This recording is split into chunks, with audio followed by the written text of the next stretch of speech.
capítulo 18. João, capítulo 18.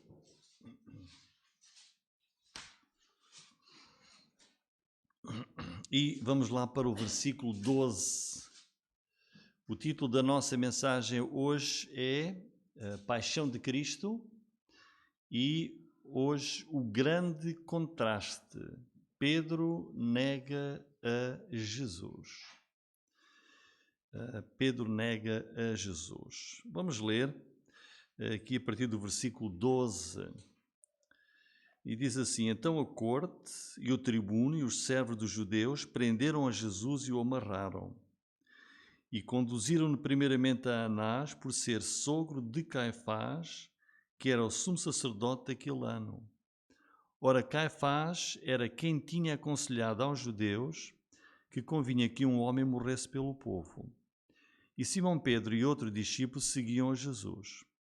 E este discípulo era conhecido do sumo sacerdote e entrou com Jesus na sala do sumo sacerdote. E Pedro estava da parte de fora à porta. Saiu então o outro discípulo, que era conhecido do sumo sacerdote, e falou à porteira, levando Pedro para dentro. Então a porteira disse a Pedro: Não és tu também dos discípulos deste homem? Disse ele: Não sou. Ora, estavam ali os servos e os servidores que tinham feito brasas e se aquentavam porque fazia frio. E com eles estava Pedro, aquentando-se também. E o sumo sacerdote interrogou Jesus acerca dos seus discípulos e da sua doutrina. Jesus lhe respondeu: Eu falei abertamente ao mundo. Eu sempre ensinei na sinagoga, no templo, onde os judeus sempre se ajuntam e nada disse em oculto. Para que me perguntas a mim? Pergunta aos que ouviram o que é que lhes ensinei. Eis que eles sabem o que eu lhes tenho dito. E tendo dito isto, um dos servidores que ali estavam deu uma bufetada em Jesus, dizendo: Assim respondes ao sumo sacerdote? Respondeu-lhe Jesus: Se falei mal, dá testemunho do mal. Se falei bem, porque me feres? E Anás mandou amarrado ao sumo sacerdote. E Simão Pedro estava ali e aquentava-se. Disseram-lhe, pois: Não és também tu um dos seus discípulos? Ele negou e disse: Não sou. E um dos servos do sumo sacerdote, parente daquele a quem Pedro cortara a orelha, disse: Não te viam no horto com ele? E Pedro negou outra vez. E logo o galo cantou. Até aqui, irmãos. Então vamos ver o grande contraste. Pedro nega Jesus. Estamos a prosseguir o estudo do livro de João, este Evangelho, capítulo a capítulo e verso a verso, que nos revela a maravilhosa pessoa de Jesus Cristo. E agora nestes capítulos 18 e 19, vamos ver o sofrimento, ou seja, a paixão do Senhor Jesus Cristo. Nós já vimos os primeiros 11 versículos do capítulo 18, onde vimos o Senhor Jesus a deixar o cenáculo da última reunião e da última refeição de Páscoa com os seus 11 apóstolos, a sair da cidade e a ir para o Monte das Oliveiras e, mais precisamente, para o jardim do Getsemane, que ali fica. E é precisamente aí que Jesus é traído por Judas, apóstolo, que conduziu e que guiou um verdadeiro exército de tropas romanas, polícias do templo, dos judeus, para prenderem Jesus. E depois de ser preso, o Senhor vai começar a ser julgado. Vai ser maltratado, o Senhor vai ser condenado, vai ser crucificado e morre na cruz para a salvação do mundo pecador e condenado. E essa é de facto a paixão de Jesus que tem início aqui, quando ele vai para o jardim. Nós vimos nos versículos 1 a 11 como Jesus é de facto ali o nosso substituto vicário voluntário. Porquê é que é voluntário? Porque Jesus foi para o jardim de livre vontade, entregou-se ao plano do Pai, mas vimos também como Jesus controla toda a situação. Ou seja, não pensemos que Jesus é preso não estando à espera, que depois fica ali nas mãos de homens fortes. Nós vimos aqui, especialmente o Evangelho de João, que quem controla a situação de facto é o Senhor Jesus Cristo.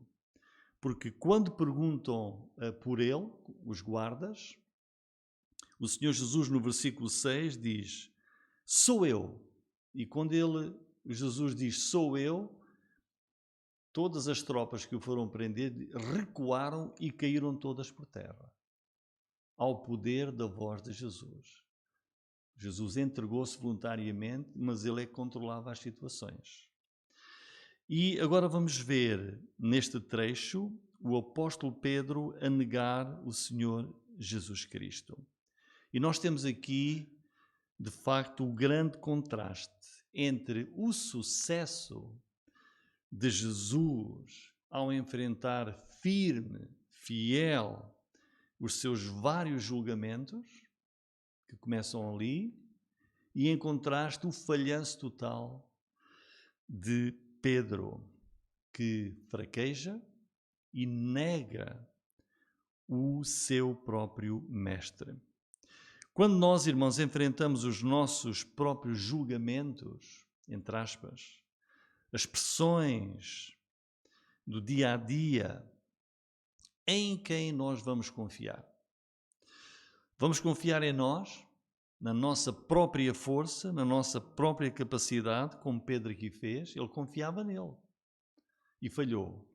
Ou no dia difícil, nas provas, pressões, confiamos no poder de Cristo, que venceu em todas as circunstâncias.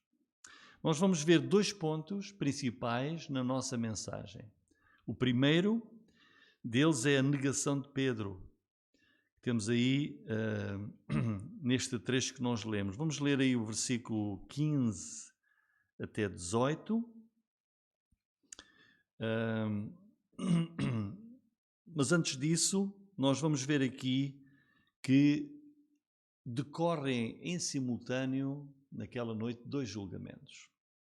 O de Jesus e o de Pedro. Jesus perante autoridades, Pedro perante pessoas comuns. E o que é que vai cumprir-se ali?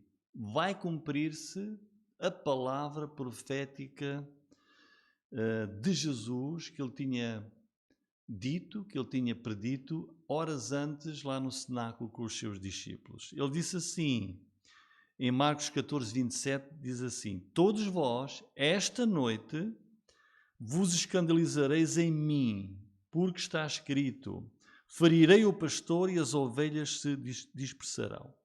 Então Jesus diz ali claramente ao grupo dos apóstolos que iria ser preso e garantiu: todos eles o iriam abandonar. Mas, cheio de confiança, o apóstolo Pedro resiste a estas palavras de Jesus e persiste em dizer e afirmar a Jesus que, olha, os outros podem fazer isso, abandonar-te, mas eu nunca te vou abandonar. Veja o que é que Pedro diz, está registado em Marcos 14, 29 e 30. Disse-lhe Pedro: ainda que todos se escandalizem, nunca, porém, eu. E disse-lhe Jesus: em verdade te digo que hoje, nesta noite, antes que o galo cante 2 vezes, 3 vezes me negarás. Portanto, o que vai acontecer aqui no jardim mostra o quê? Que Jesus conhecia melhor Pedro do que Pedro se conhecia a ele mesmo. E é a mesma coisa hoje. Jesus conhece melhor a mim do que eu me conheço a mim mesmo. E o apóstolo Pedro não conhecia a extensão da sua debilidade, da sua fraqueza. Pedro não avaliou a sua própria espiritualidade.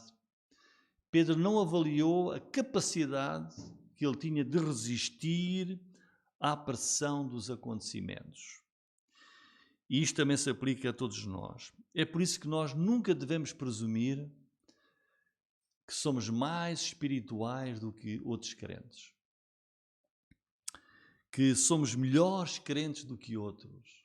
Eu sou melhor crente, sou mais fiel, eu sou mais espiritual, eu sou mais dedicado, mais zeloso. Os outros podem falhar, mas eu não. Era isso que Pedro estava ali a fazer. Não sejamos arrogantes, irmãos, mas humildes e sempre dependentes do Senhor Jesus. Quem está em pé, olhe, não caia, diz a palavra de Deus. Mas o que temos aqui também de realçar, apesar de tudo, e não podemos deixar de dizer isso, é que Pedro não abandona Jesus como todos os outros. Pedro segue Jesus. Jesus foi preso e Pedro segue-o.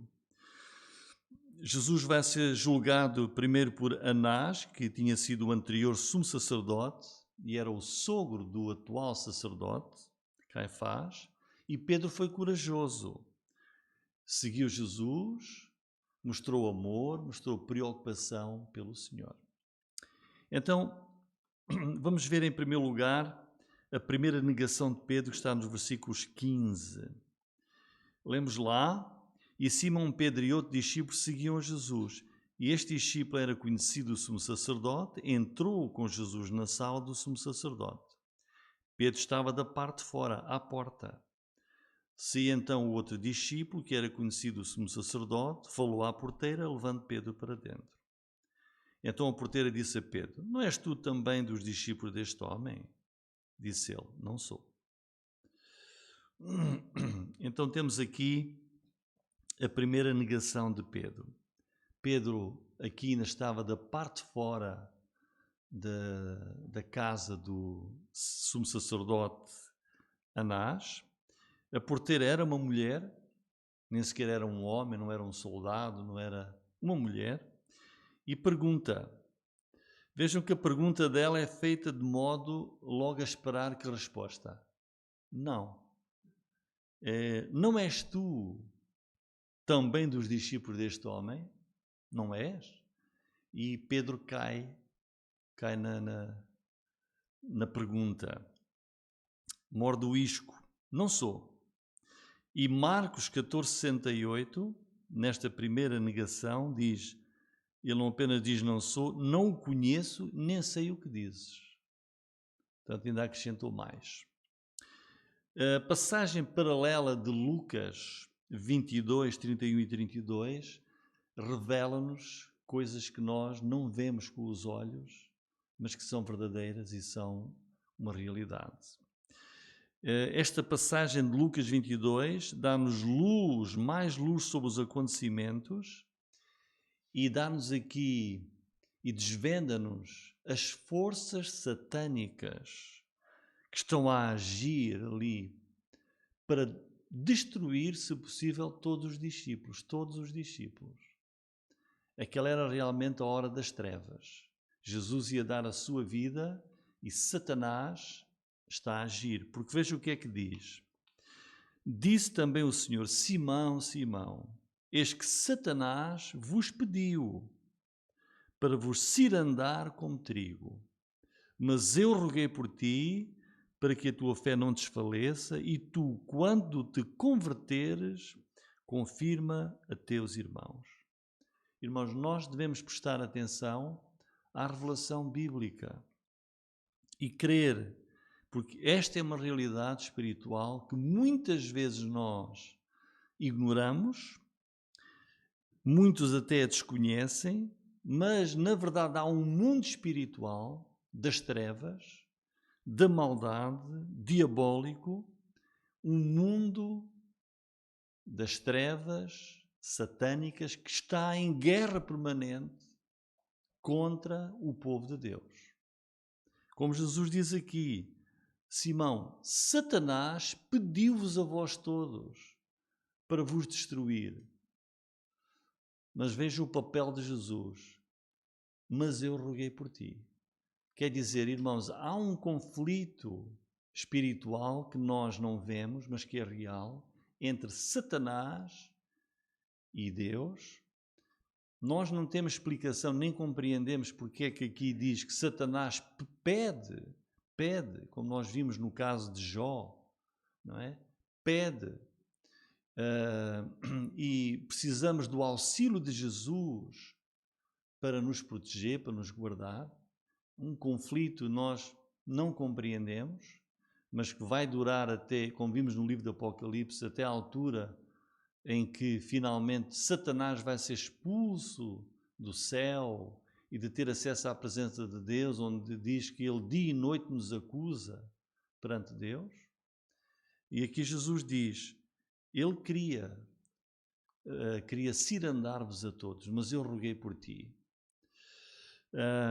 E por isso, apesar de Pedro falhar, como nós vamos ver, falhou, Jesus conhece a autenticidade do coração de Pedro e sabe que ele vai ultrapassar aquela crise, e isso por causa do auxílio de Jesus Cristo. Daí a importância da oração, como Jesus disse, para orarmos, persistirmos na oração, para orarmos sem cessar, para podermos ganhar o auxílio contra estas batalhas espirituais.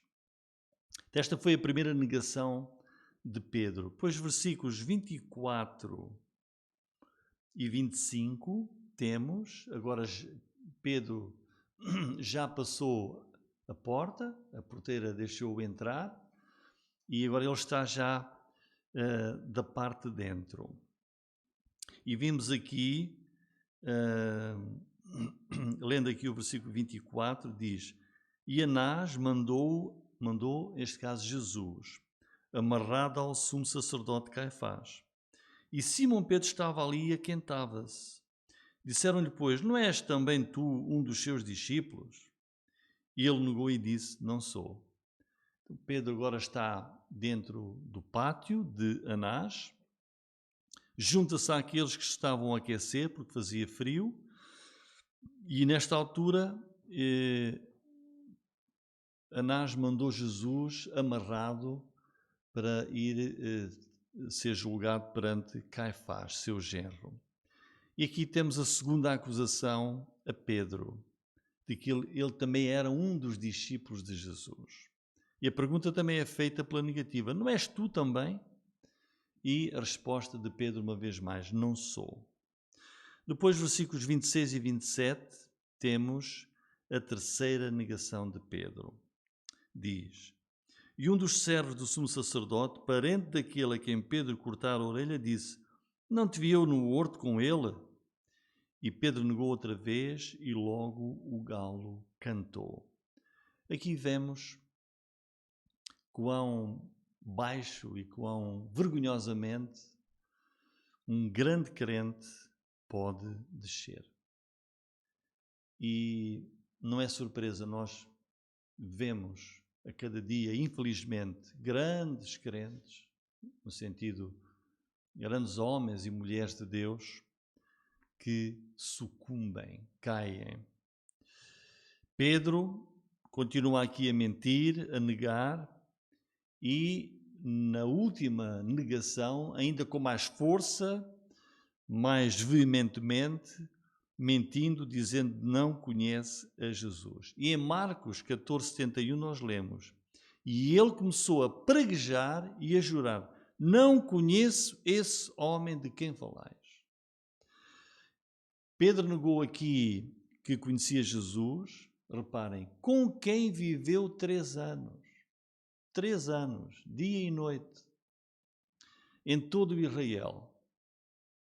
Do norte da Galileia, Samaria, Judeia, viajou com Jesus, lado a lado, para as festas em Jerusalém, e aqui ele não apenas nega, mas profere juramentos insensatos para ver se impressionava as pessoas, jurando: eu juro que não o conheço, para que as pessoas acreditem ainda mais na sua mentira. Notem, Pedro viu Jesus operar centenas de milagres.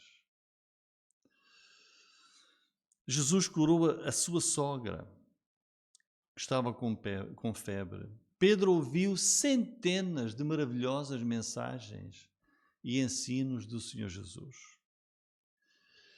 Pedro foi enviado por Jesus a pregar às pessoas. Pedro viu Jesus andar em cima do mar. Isso é uma coisa que não se esquece. Viu Jesus andar em cima do mar e disse: deixa-me ir também, e começou a andar e depois ia-se afogar e Jesus lança-lhe a sua mão e salva-o.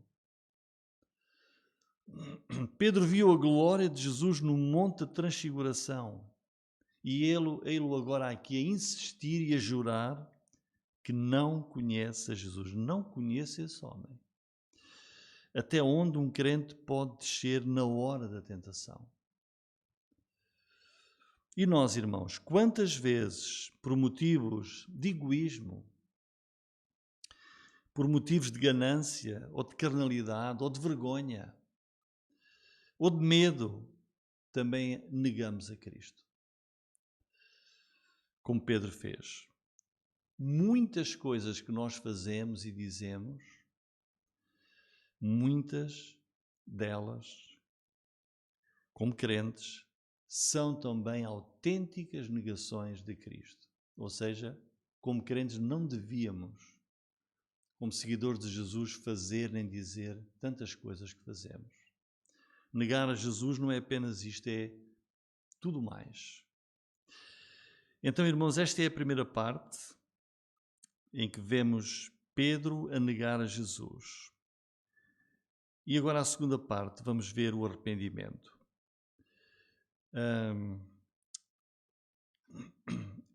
O versículo 27 diz que Pedro negou, o galo cantou.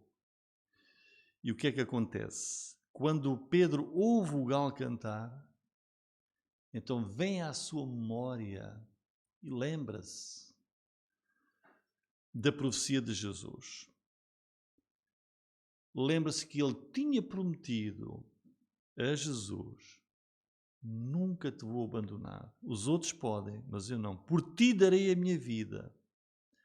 E quando ele vê o seu falhanço, nós lemos noutros evangelhos, por exemplo, em Lucas, capítulo 22, versículo 61 e 62, lemos assim: virando-se o Senhor, olhou para Pedro, e Pedro lembrou-se da palavra do Senhor. Como lhe havia dito: antes que o galo cante, hoje me negarás 3 vezes. E saindo Pedro para fora, chorou amargamente. Pedro lembrou-se da palavra de Jesus. E agora Pedro está envergonhado, não de Jesus, mas está envergonhado do seu próprio pecado. Pedro sentiu a derrota, sentiu a vergonha do erro, mas o arrependimento dele, vejam, foi imediato ali. Ele lembra-se, ele chora amargamente. Arrependeu-se imediatamente. E isto é que é importante, isto é que é necessário na vida de um crente perante o seu erro. Ao contrário de Judas, Pedro não fez nada para prejudicar o Senhor Jesus. Não. Ao contrário de Judas, Pedro não está contra Jesus. Mas Pedro falhou em ser por Jesus. Não foi por Jesus. Mas vemos aqui lágrimas, e as lágrimas podem ser um novo começo. Porque há humildade em Pedro, há arrependimento. E a humildade traz lágrimas que mostram o quê? O reconhecimento do seu erro, o reconhecimento do seu pecado.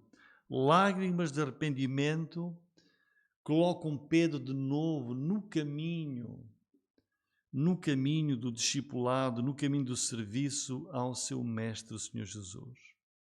E isto mostra-nos que Deus é longânimo, Deus é o Deus da segunda oportunidade. Deus é o Deus da terceira oportunidade, da quarta oportunidade, se nós nos arrependermos.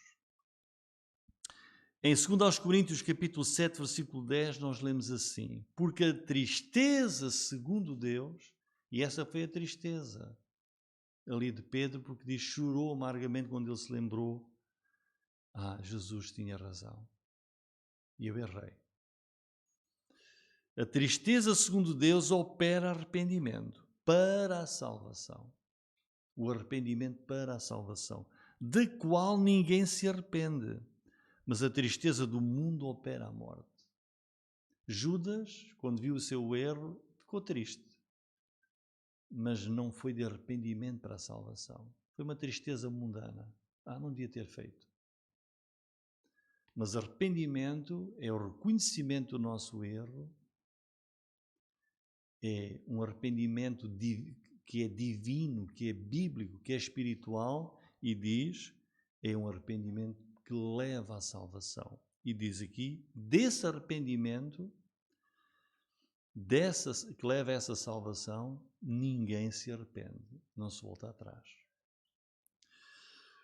Por isso, porque se arrependeu Pedro, o que é que aconteceu? Foi restaurado. Depois da ressurreição de Jesus, nós já vimos isso aqui, está neste mesmo Evangelho, no capítulo 21, em que o Senhor Jesus vai até à praia, eles estavam a pescar, e vem ter com Pedro e diz, Pedro, tu amas-me? Senhor, tu sabes que eu te amo. Apascenta as minhas ovelhas, então. E Jesus pergunta-lhe as mesmas 3 vezes que ele disse, não conheço. Pedro, amas-me?